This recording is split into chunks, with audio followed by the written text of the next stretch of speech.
In the Code of Jewish Law, chapter 493, Simin Tuf Tzadi Gimel,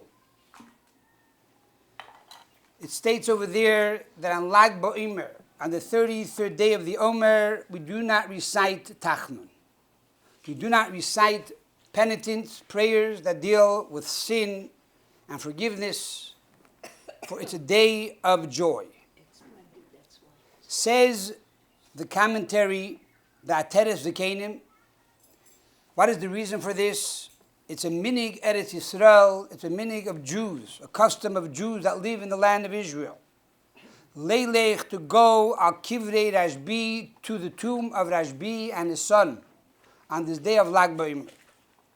And then he goes on to say the following story. A story that is written up in Pri Etz Chaim by Rabbi Chaim Vital, the main student of the AriZal, of Isaac Luria, the greatest Kabbalist. And he says like this. He says that the AriZal would go up from Tzfat to Moran on Lag Baomer. And he would take with him his students. And he had a student that every day would mourn the destruction of the Holy Temple. Even on Shabbos, even on Yom Tov, when one is not allowed to mourn. As you know, God forbid, a person who's sitting Shiva, when it comes to Shabbos, you get up from your low chair and you put on Shabbos garments and you're not allowed to mourn on Shabbos. Yet this person every single day of the year, including Shabbos and Yom Tov, mourned the destruction of the Holy Temple. And he would recite the prayer of Nachem. Nachem means God to console the Jewish people. It's a prayer that we recite once a year on Tisha B'Av, on the day that the Holy Temple was destroyed. And he came up together with his Rebbe, the AriZal, on Lag Baomer to the tomb of the Rashbi in Moran. And he there also recited the Nachem. The Rashbi, who was in Olam Ha'emes, in the world of truth and paradise, revealed himself to the AriZal, right there. And he said to the AriZal, Rabbi Isaac Luria, the great Mukubal, who was buried in Tzfat.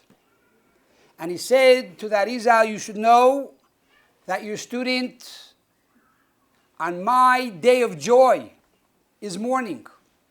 He is mourning the destruction of the Holy Temple. And unfortunately, because he is mourning on my day of joy, he is going to have to mourn himself. And God will have to bring him consolation. Within the month, his oldest child passed away, and he had to mourn. Now, the Rebbe asks a question. Why is it that on the day of Lag Baomer, such a great day, a day of tremendous joy, a day when we celebrate the passing of Rabbi Shimon Bar Yochai, the great author of the Zohar, who was considered to be a reincarnation of Moshe Rabbeinu, of Moses. So Moses revealed the written Torah, the revealed Torah, and the Rashbi revealed the hidden Torah. How is it on such a day there should be such a terrible, terrible kapeda, which means a wrath of a tzaddik that would bring about such a terrible outcome? Especially Rashbi, Rabbi Shimon Bar Yochai, was a lover of Jews. So much so that we know between Passover and Shavuos, 24,000 students of Rabbi Akiva passed away. Why? They did not honor one the other properly. And of the 24,000 students that perished, 5 did not perish. And one of them was Rabbi Shimon Bar Yochai, because he excelled in Avas Yisrael. He excelled in this concept of loving your fellow as yourself, which was a teaching of his Rebbe, Rabbi Akiva, who said that the statement in the Torah that says, V'yahavta l'reacha kamoicha, to love your fellow as yourself, Ze klal gadol b'Torah, said Rabbi Akiva on this statement in the Torah. It's not simply one verse, not simply one of the 613 commandments, but Ze klal gadol b'Torah, this is a general rule of the whole Torah. And as we know, the famous story of Hillel, who preceded Rabbi Akiva. Hillel once had a story, a potential ger, a potential convert, came to him and said, Hillel, I want to convert to Judaism. He said, fine, no problem. But I want you to teach me the whole Torah on one foot. Now we know Torah scholars could spend 10 lifetimes studying the Torah and still you cannot master the Torah. And Hillel, the brilliant scholar, says, no problem, stand on one foot. What you despise, do not do unto others. That is the whole Torah, and the rest is commentary. Now go study, now go learn. So we see that this mitzvah, v'yahavta l'reacha kamoicha, to love your fellow man as yourself, this is literally the entire Torah. And Rabbi Shimon bar Yochai excelled in this mitzvah even more than his teacher Rabbi Akiva. How do we know this? For the Gemara says, in the Gemara of Gittin, page 67a, Samach Zayin Amar Aleph, says Rabbi Shimon bar Yochai, check me out. Look at my attributes.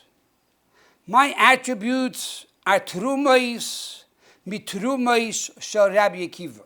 He says, my attributes are the most choicest of the choicest of Rabbi Akiva, implying that he even excelled and went beyond his teacher, which, by the way, is a good teacher. A good teacher wants their disciples to be better than them. As the Gemara says, I learned a lot from my teachers, more from my colleagues, and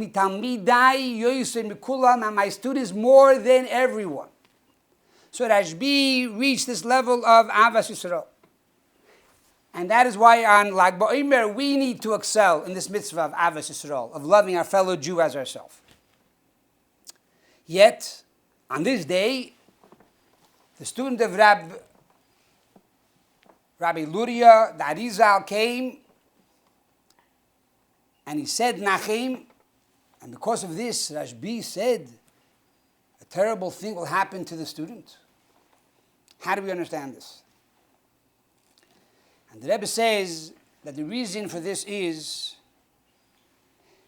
because this story underscores the importance of the day. For all generations to come, that people need to know how important it is for us to celebrate on the day of Lag Baomer. And one is not allowed to mourn on Lag Baomer. One is not allowed to be sad on Lag Baomer. And on the contrary, by rejoicing in Simchas Rashbi, in the Simcha of Rabbi Shimon bar Yochai, this will bring about tremendous blessings and miracles in our life. As we know, that the Mittler Rebbe would go out into the field on Lag Baomer, and he would take mashke, and even though he wasn't supposed to, the doctor said not to drink, but that day he would drink mashke. And many, many barren women were answered on that day. They were blessed with children and had children. So the day of Lag Baomer is a day of tremendous miracles and tremendous blessing. So Rabbi Shimon bar Yochai, even though the 24,000 students of Rabbi Akiva passed away, 5 students of Rabbi Akiva remained, and from these 5 students he rebuilt the entire Torah. They established, and they were the chain that conveyed the entire Torah to the entire Jewish people. What was unique about Rabbi Shimon bar Yochai? Number one, he was Teirasai Menasai. His preoccupation was Torah. His entire life was Torah. Only Torah. That's all he knew.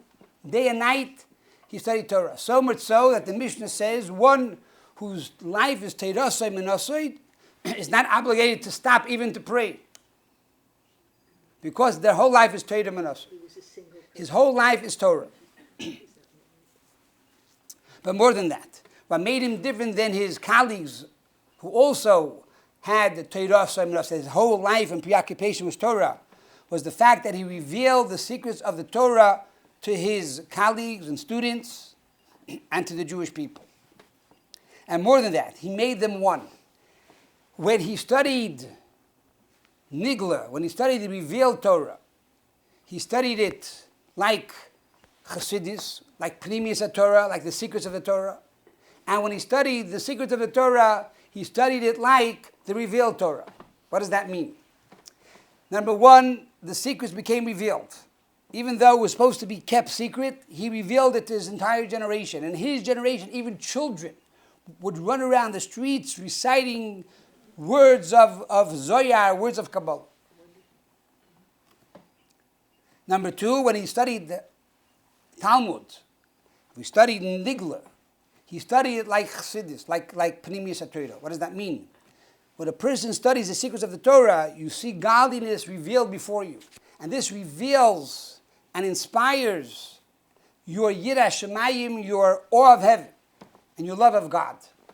And therefore, when he studied the Talmud, which is primarily an intellectual pursuit, an intellectual subject, and therefore sometimes you get carried away and you become cold and separated.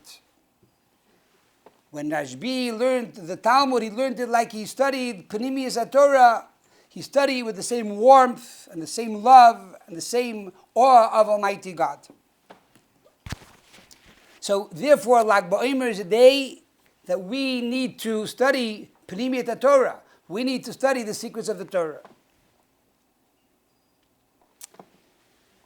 It was customary for the rabbis of Chabad to recite a Hasidic discourse on the day of Lag Baomer, primarily based around the verse in Tehillim, Hine matoi v'manoyim sheves achim gam yochad, which means, Hine, behold, how beautiful it is, how nice and sweet it is, when sheves achim, when brothers and sisters sit around, gam yochad also as one.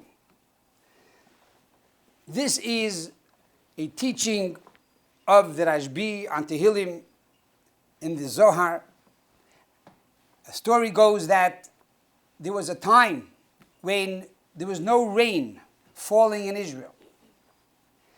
And the scholars and the friends and the colleagues of Rabbi Shimon Bar Yochai came to ask him to pray on behalf of the Jewish people. And as they approached him, he said the following.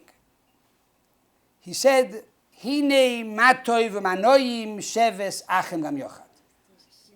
He said how beautiful it is, and how pleasant it is, and how good it is, and how sweet it is when the Jewish people, brothers and sisters, sit together, gam yochad also as one.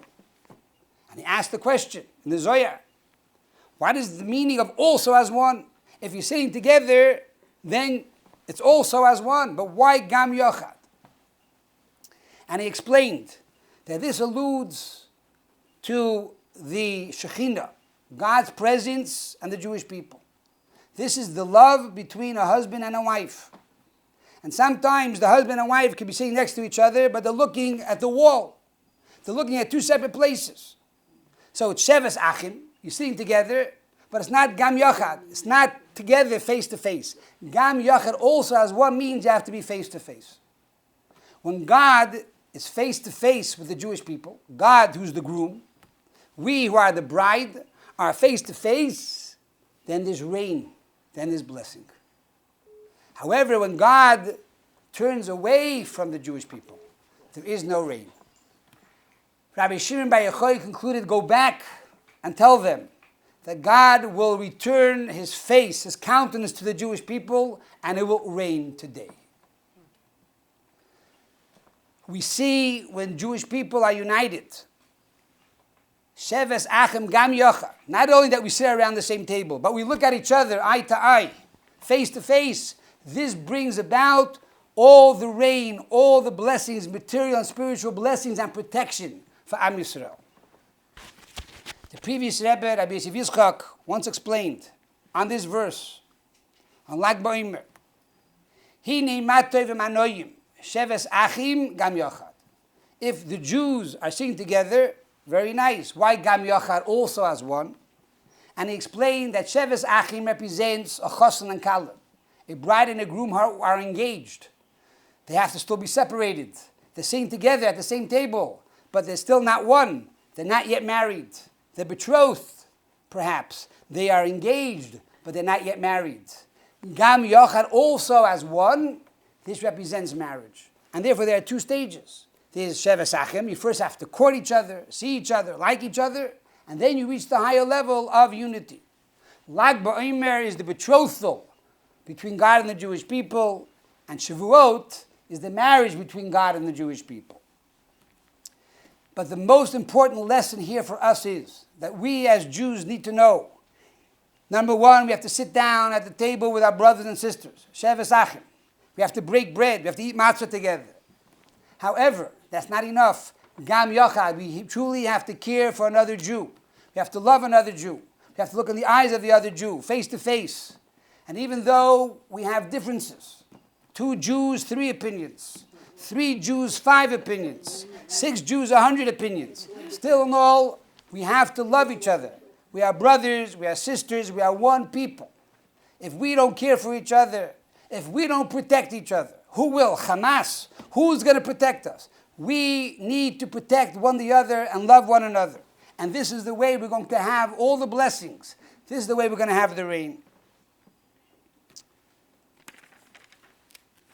Rabbi Shimon Bar Yochai introduced the teachings of the Zohar. And it says in the Zohar, with this book, the Jewish people will leave exile, berachamim, with mercy. This concept of geula, this concept of redemption, is underscored in the name of Rabbi Shimon Bar Yochai. In some places, his name is spelled Yochai without an aleph. In other places, it's spelled with an aleph. The idea of the aleph, Yochai, alludes to redemption. Because we know the difference between exile and redemption is the letter aleph. Goyla is exile, and geula is redemption. In each of our life, we have goyla, we have exile, we have our limitations, we have our Egypt, we have our problems, we have our tsuris.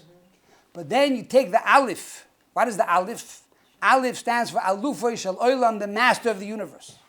If you bring God into your life, if you bring God into your problems, if you bring God into your Egypt, then you have geula, you have redemption.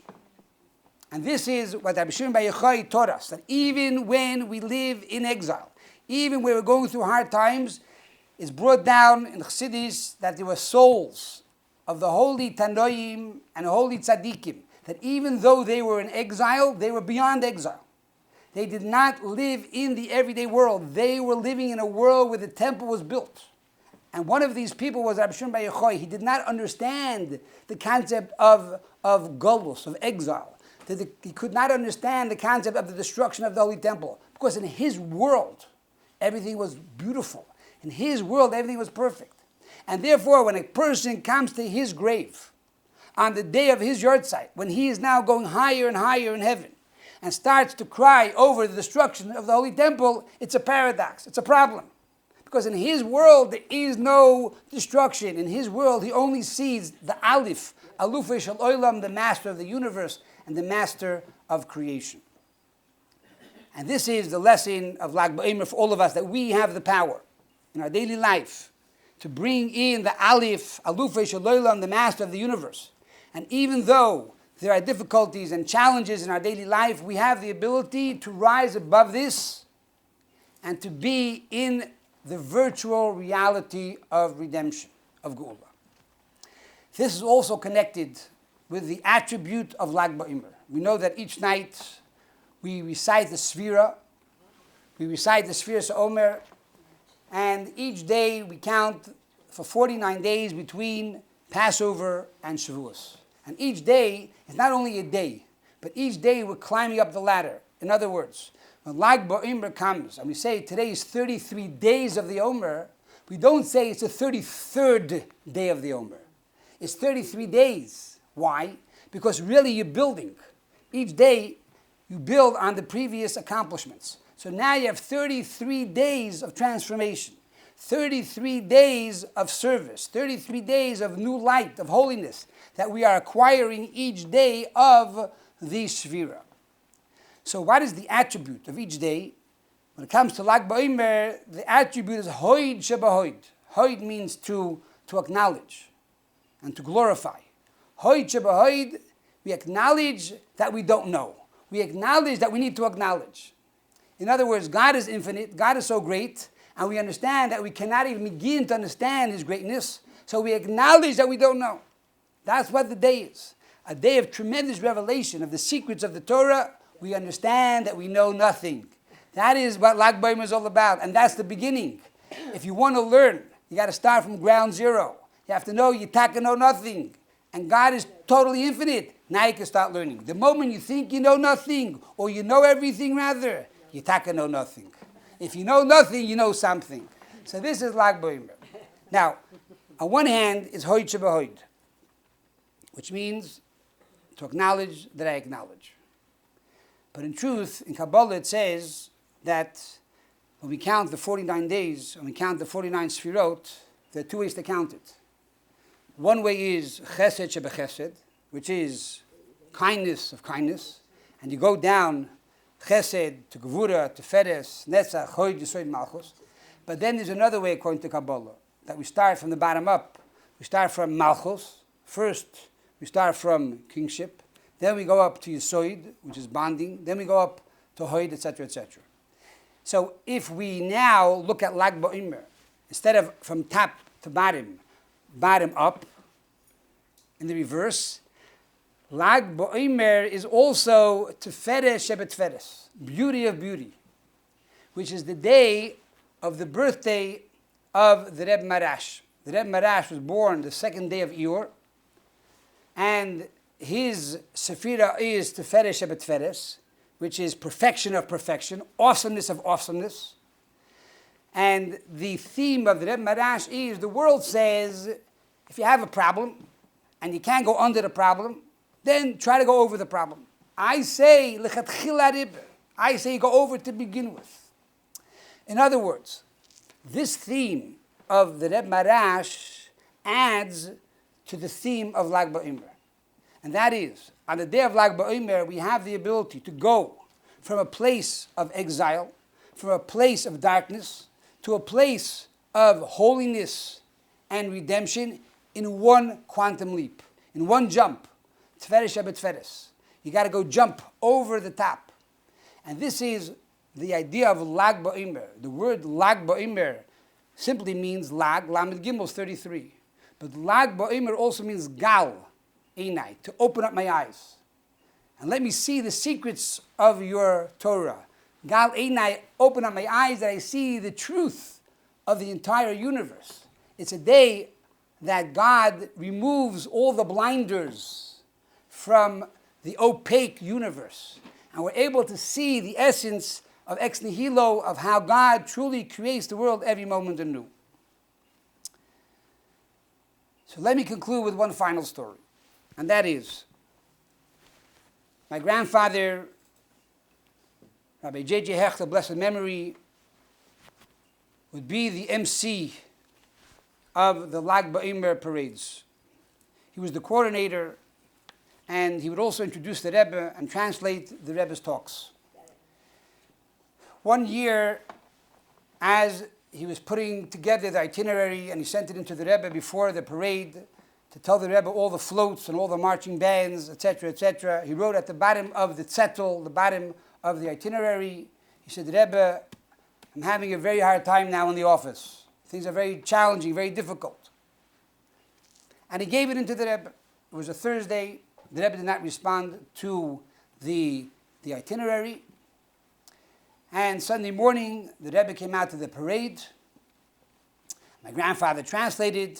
And after the parade, My grandfather asked the Rebbe, is the Rebbe zufrieden? Is the Rebbe happy? The Rebbe said, Zeyer, very, very happy. And then he turned to my grandfather and said, how's your mood? And my grandfather told the Rebbe had me rausgeschleppt.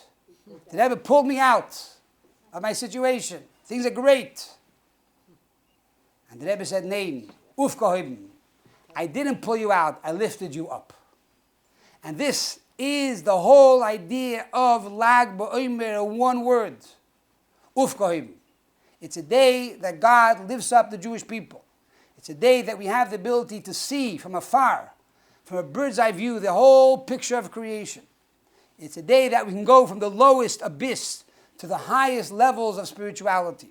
So l'chaim, we hope and pray that in the schus of Rabbi Jacob J, who said, Yochel ani lifter es kol la'olam kulei min adin. I have the power to pardon the entire world from evil judgment. So we ask Rabbi Jacob J to do his job and to bring about all of the blessings, to remove all this terrible judgment and war and exile in the world, and to see the ultimate coming of Mashiach from Heira V'Meinu Amen.